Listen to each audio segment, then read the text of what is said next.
पुण्यामध्ये राहुल गांधी यांच्या कार्यक्रमाच्या आधी तुफान राडा झाला। काँग्रेस कार्यकर्ते आणि एबीव्हीपीचे कार्यकर्ते आमने सामने आले।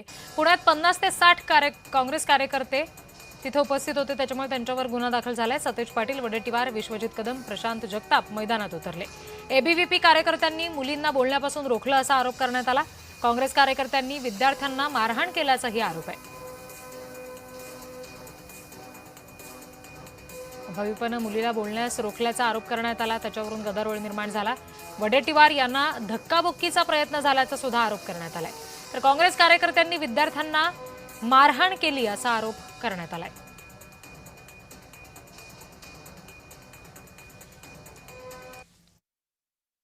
मी फर्स्ट इयरला 9,760 आणि सेकंड इयरला 3,760 फीस भरलेली आहे।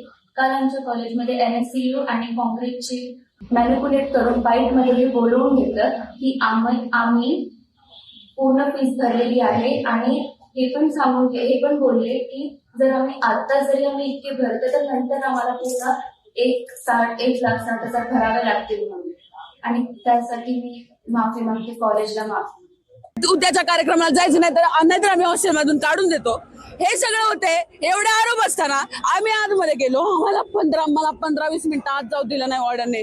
ते आधी चेक केलं सगळं, सीसीटीव्ही बंद होते, सीसीटीव्ही चेक करू दिलं नाही आम्हाला। काँग्रेस आणि युवक काँग्रेसच्या कार्यकर्त्यांनी आणि पदाधिकाऱ्यांनी सीओयूपीच्या प्रिमायसेस मध्ये जाऊन राडा केलाय, रडीचा डाव खेळलाय। म्हणजे स्वतःच आतमध्ये जाऊन धुडगूस घातला, विद्यार्थ्यांना धमकावलं, लाथाबुक्यांनी मारलं आणि आता स्वतःच माध्यमांसमोर येऊन बोंबाबोंब करतायत की काँग्रेसच्या कार्यकर्त्यांवरती हल्ला झाला। या ठिकाणी भारतीय जनता पार्टी पुणे शहर याचा तीव्र निषेध करत आहे।